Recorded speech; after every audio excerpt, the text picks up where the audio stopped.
What is up, guys? Welcome to my channel. It is ZG. My channel is not dedicated to Magic the Gathering content alone.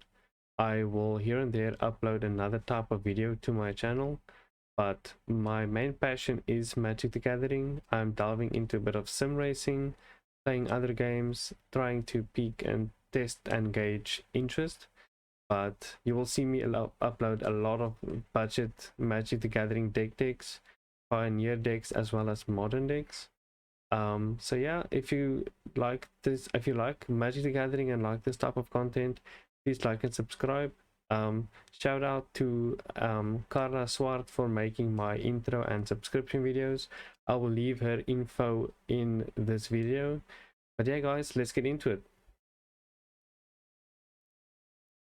What is up, guys? In this video I'm going to cover a budget deck on Lathril, Blade of the Elves. Lathril, Blade of the Elves is a Golgari commander. It's 2 generic, 1 black and 1 green.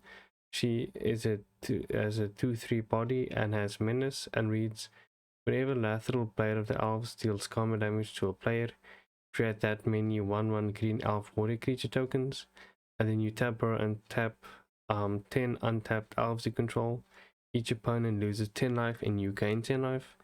So the aim of this deck is to play and generate a lot of elf creature tokens and creatures for a win, maybe through combat damage, other means of damaging the deck, or one win condition is Herd Baloth and Lane Denizen.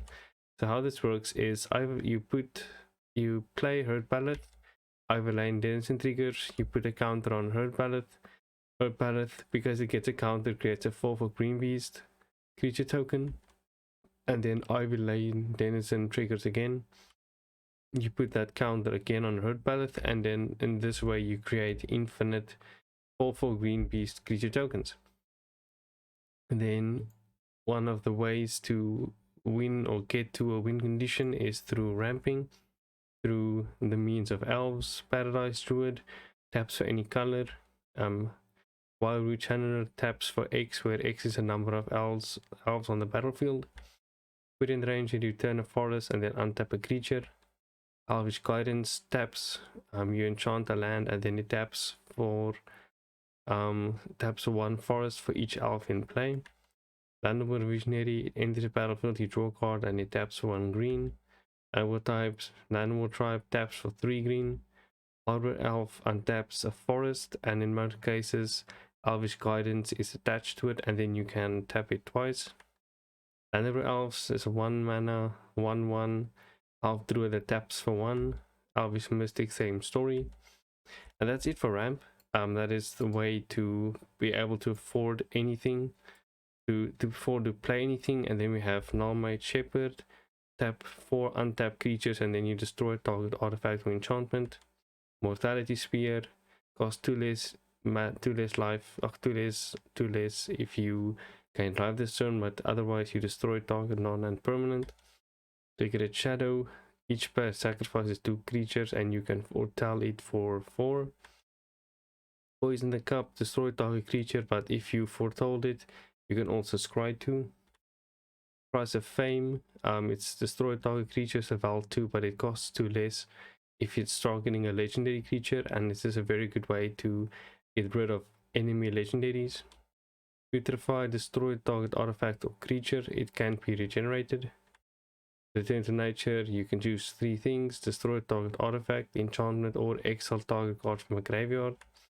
Frozen Grip, for 3 mana you can destroy target artifact or enchantment and it can't be reacted to because it has split second. Unravel the Ether, very good to get to deal with indestructible artifacts or enchantments because this shuffles it into his or her library. Naturalize, just plain destroy a target artifact or enchantment for 2 mana. You have Doomblade, destroy a target non-black creature. Reclamation Sage is a elf shaman, and when it enters the battlefield you destroy a target artifact or enchantment. Then Agonizing Remorse, target opponent reveals her hand, you choose a non-land card from it or a card from the graveyard, exile it, you lose 1 life. Then you have Duress, the target opponent reveals a hand, you choose a non-creature non-land card from it, that player discards that card. And that's it for interaction. Now we're going to get ways to maybe dig for combo pieces or just anything good in general to play. Painseer, it has inspired. When it comes untapped, you reveal the top card of your library, and you put that card in your hand, and you lose life equal that card's converted mana cost. In this deck, the mana, the life loss won't be that big of a deal because you do gain a lot of life. Shamanic Revelation. We're mainly going to draw a card for each creature, not that much for the 4 power, but it works well with Herd Ballad. As it gets right, 5 mana tutor, and it has cycling for 1 black. Harmonize, 4 mana sorcery, and you draw 3 cards. Diabolic tutor, 4 mana tutor, and you shuffle your library. With the bones, scry 2, draw 2 cards, and you lose 2 life. Sign in blood, you draw 2 cards and also lose 2 life. Village rites, you sacrifice a creature to draw 2 cards. And in this deck, you'll be generating a lot of 1/1 elves, which you can sacrifice to village rites to keep on drawing cards. And that's it for ways to get to your combo or maybe draw a lot of cards. So next is we're going to show ways to make Lathril unblockable through Thieves' Tools. When it enters the battlefield, you create a creature token, and then you can equip it for 2, and then equipped creature can be blocked as long as its power is 3 or less. And Lathril's power is 2, so this will always make her unblockable unless our power goes above 2. Key to the City. Discard a card. Up to 1 target creature can be blocked this turn, and then when it comes untapped, you may pay 2 if you do draw a card. It's a good way to make Lathril unblockable always. Then I'm gonna get ways to show you how we can generate value through elves. We have Dwynen Guildleaf Dayan. It's a 4 mana legendary elf warrior that has reach, and it says other elf creatures gets +1/+1. Whenever Dwynen Guildleaf Dayan attacks, you gain 1 life for each attacking elf you control. And a Voice of Many, it's also elf druid. When Voice of Many enters the battlefield, draw a card for each opponent who controls fewer creatures than you. So let's say you generate a lot of creatures and elves. You play this, you will always draw 3 cards. Sylvan Messenger, you look at the top 4 cards of your library, put all elf cards reveal this way into your hand, and the rest on the bottom of your library in any random order. So with this, you can dig for good elf creatures and put them in your hand. You have My Elder. When it dies, you may search your library for 2 basic lands, reveal them, put them in your hand, and then shuffle your deck. And for 2 mana, you can sacrifice it to draw a card. Numa Choraga Chieftain. At the beginning of your combat on your turn, you may pay XX. When you do, distribute X +1/+ encounters among any elves, any number of elves you control. It's a good way to, if the game is slowing down, to buff up all your elves or just distribute a lot of counters across all of them. Imperious Perfect, other elves gets +1/+1, and it also generates green elf warrior creature tokens by tapping it and paying 1 green. Wildwood Herald, if it dies, you search for an elf, reveal it, put it in your hand.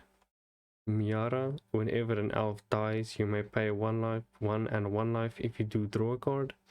Very good value to, let's say you like sacrifice an elf. It says another elf, not another elf, non-creature token or non-token creature, etc. So any elf will net you this ability, and it's just good value, and it is just good elves in general.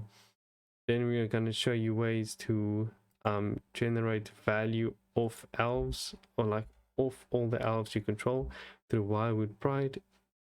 Target creature gets +X until end of turn, where X is the number of elves in play. Turn of Elderfang Venom gives all attacking elves Death Touch, and whenever an elf dies, each opponent loses 1 life and you gain 1 life.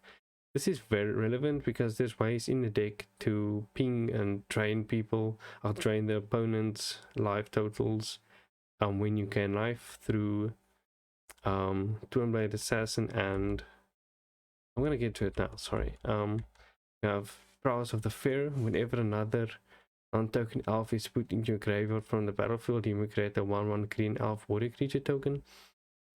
So if you sacrifice or if some of your elves die, you can always replace it with a 1/1 green elf warrior creature token. You have Tinblade Assassins at the beginning of your end step. If a creature died this turn, you draw a card, and it's at the beginning of it's the beginning of your end step. So you will always net a card if an elf dies, like any creature dies.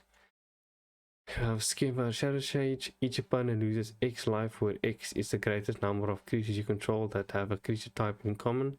And in this case, it will be elves, so you can constantly you can drain the opponent's life totals according to the amount of elves you have. They have Lies Alana Huntmaster. Whenever you cast an elf spell, you may create a 1/1 green elf creature token.